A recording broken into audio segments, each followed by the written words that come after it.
Hey everybody, welcome back to Let It Roll. Today I have a strategy for you that you can walk up to a $25 table and play with a $300 buy-in. This gives you a chance to win at a $25 table without having to buy in for a ton of money. Let's take a look at it. Alright guys, so we've got a $300 buy-in here. Let's look at the layout real quick. For those of you that don't like to play the don't pass, this may not be for you, but what it's going to do is it's going to break down the amounts that we're going to lose to smaller amounts based on a $25 table. And this is what I mean. So let's just say here we put a $25 don't pass. Alright, and there's many ways you can lay out this strategy, of course, just like any other strategy. But I'm going to start with the real base layer, okay, real basic. Alright, and then we'll take a look at how this works here. So if you wanted to play on a $25 table without losing a ton of money per shooter, if they're early 7 outs, you could do something like this. Okay, you can lay the 4 for $50. We'll take a quick look at the layout here. Alright, so we've got a lay on the 4 for $50. We've got a don't pass, and that's what's going to help us from losing all of the money that's up here. Let me explain to you how this works. Alright, we're going to hop that 1, 3, 4. We can even just do it for $1 and I'll explain why. Alright, so let's say first off that you're at a $25 table and you lay out this way. You've got a pass line bet, you're playing the 5, 6, and 8. Some people like to play the inside. Whatever the layout may be, it doesn't matter whether we've got this down here playing an iron cross or we've got it up here playing an inside. Let's say the point is 10. At this point right here, we would take these off just so you can see. At this point right here, you've got, if I put these in the right spot, you've got 110 at risk here plus your $25 pass line if you're the shooter. So you're looking at a $135 loss on a 0.7 out. Alright, if you're not the shooter, you can save a little bit of money by not playing a pass or a don't pass on any other shooter. But the same layout, let's say you're playing on the table and another shooter rolls a 10 as a point. Now you lay 110 inside and they 0.7 on you. You're going to lose $110. With this little layout change right here, it makes a big difference, and I'll show you why. So if you've got a don't pass, okay, and then we're gonna lay the 4 for 50, and this is how we help hedge that 4 lay, is by covering the hard ways for 5, and we'll hop the 1, 3, 4 for $1. So now let's just look at the difference here. Let's say that you're the shooter or you're not the shooter. Even if you're not the shooter, you still want to kind of lay it out this way. You want to play a don't pass on everybody, including yourself, and this is why. I know a lot of people don't like people to shoot from the don't, but really it's just a strategy layout, and this is going to minimize your losses playing on a $25 table, and this is how. Let's say you get past the come out roll and the point becomes a 10. You have a $25 don't pass. We lay the 4 for $50. You've got a $5 hard 4 and a $1 hop in 1, 3, 4. Now let's say a 0.7 happens to you, okay?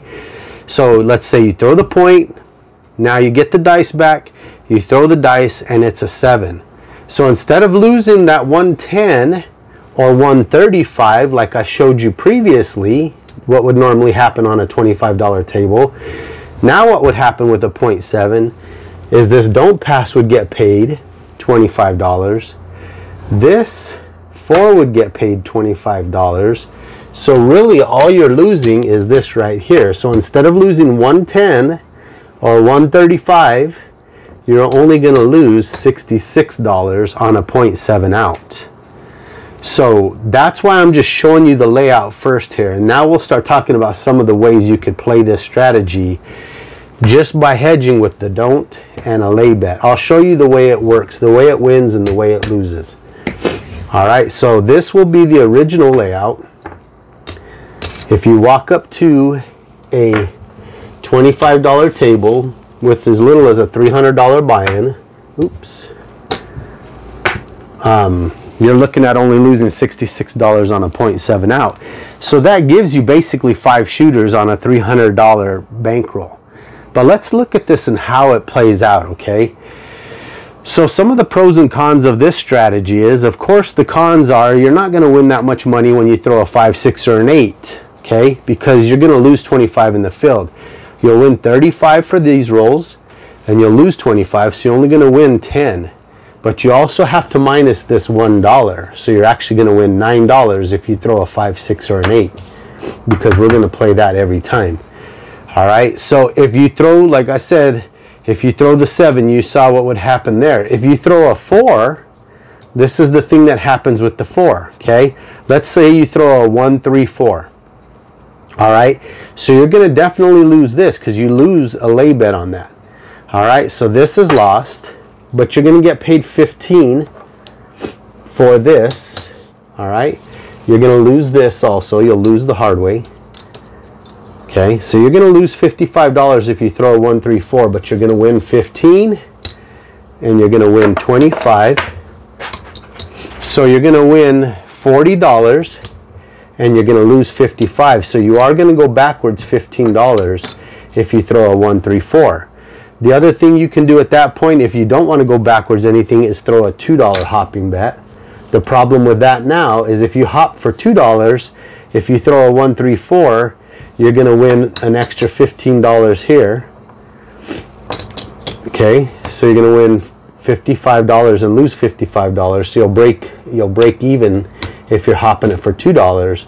The negative to that is if you're playing, or if you're throwing a 5, 6, or 8, you're now only going to win $8 instead of $9 because of this extra dollar you put up there. All right. So that's how it would look if you threw an easy 4. Let me reset. So basically, if you leave it $1, you're going to lose $15 if you throw a 1, 3, 4. If you decide to hop for $2, you'll break even. All right, let's see what happens if you throw a hard 4. If you throw a hard 4, you're going to lose this because it's your lay bet. You're going to lose the dollar hopping bet. So you're going to lose $51. But for throwing the hard 4, you get paid $35. Okay, plus you get paid quarter for the field. So you're going to win $60 and you're going to lose $51. So you'll profit $9 if you happen to throw the hard 4. So that's what would happen if the 4s are thrown. All right. Okay, now let's take a look at what happens. Like I said, if you throw a 5, you're going to win 35. You're going to lose the 25. And you're going to lose that $1 or $2, whichever way it would be. So you're going to win either $9 or $8 for every 5. Same thing with the 6. You'll win $9 or $8 depending on your hops. Same thing with the 8, okay? So you're basically trying to stay away from these numbers here. All right, so if you throw any field number, then you're going to collect $25 minus the $1. So you'll collect $24 per field number. So what I recommend with this strategy, if you think logically here, 0.7s are evil to pretty much all strategies unless you're playing only a don't pass and you get past the come out roll. All right, everything else, you're not going to really make much money by playing when the table's throwing constant 0.7 outs.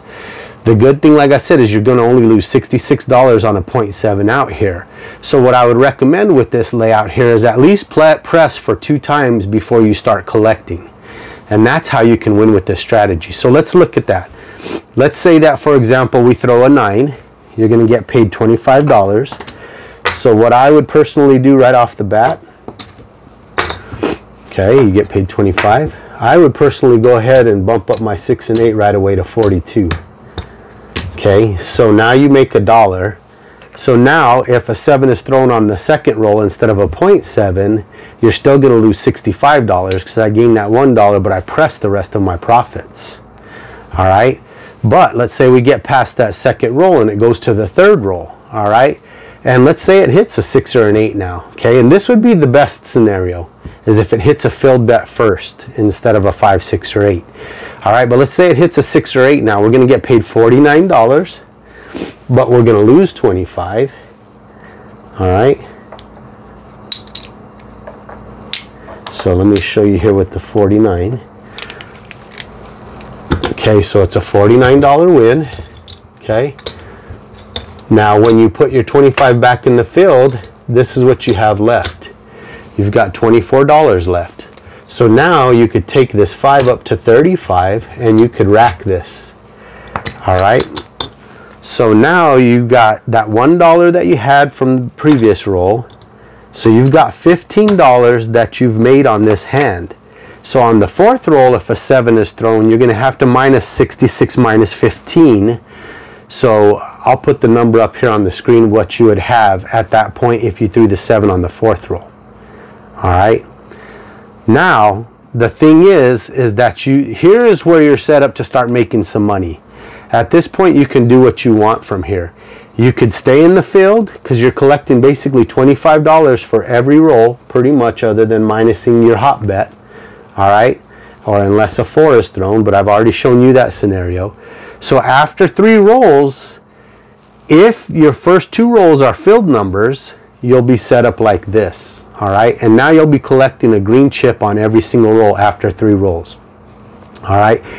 The unfortunate thing would be is if you're throwing 5, 6, and 8s on the first few rolls, because that would be a whole different story. If you look at it, if you throw a 5, 6, or 8 on the first 3 rolls, it's going to take you a lot longer to press. So let's just take a quick look at that. Okay, so after 3 rolls, if you hit 2 filled numbers, you're ready to start collecting pretty much green chips. All right, that's the best case scenario. The worst case scenario is you start throwing 5, 6, and 8s early on in the rolls. And what would happen here is if you, let's say that you were, let's just do the worst case, we're hopping for $2 for some reason. You know, I wouldn't hop for $2. I'd go ahead and take that $15 loss on a 1, 3, 4. So let's just do that. I'd rather go backwards a little bit on a 1, 3, 4 because it's, so to speak, you know, less common. But if we threw a 5, 6, or 8, you're going to get paid $9. Okay, so you'll get paid $9. And at that point, you can take and add $3 to it and pick one number to press. Or you can add $1 to it, which makes it $10, and go ahead and press the 5. Okay, so let's just say the worst case scenario, roll number 3 now, you throw a 6. Okay, you're going to get paid $9.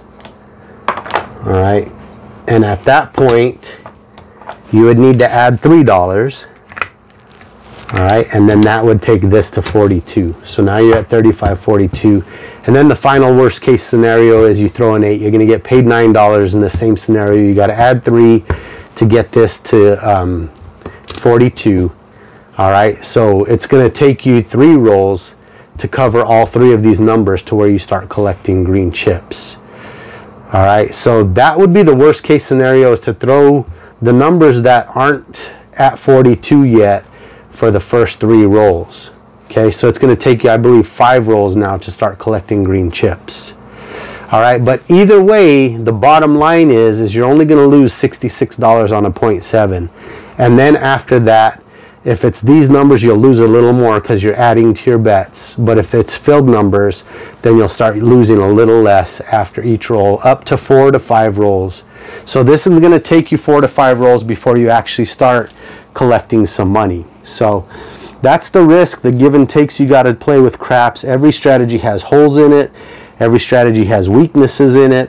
And then if you want to play at a $10 level, I'm sorry, a $25 level, with a fairly low buy-in, you know, it's going to take you a little bit before you start collecting. But that's a look at how you could play at a $25 table with a 300 buy-in and still have a chance to actually win. All right. Announcement here. I just want to let you know, if you need casino gear, I do have these shirts down in the description below. You can purchase it, wear it to the casino next time you go. Let me know if you do purchase it. I'd appreciate that. Just send me a message. Also, if you have a strategy you'd like me to show, I have a ton of strategies and I'm going to start doing them again now.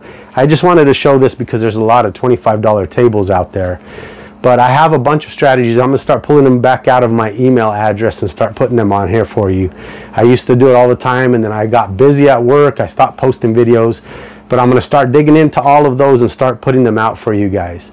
All right, so stay tuned tomorrow to check this one out. I'm going to go ahead and put it up on my channel. I'm going to play through it and see how it works out for us. So thanks again, guys, for being the best part of Let It Roll, and I'll catch you guys later. Take care.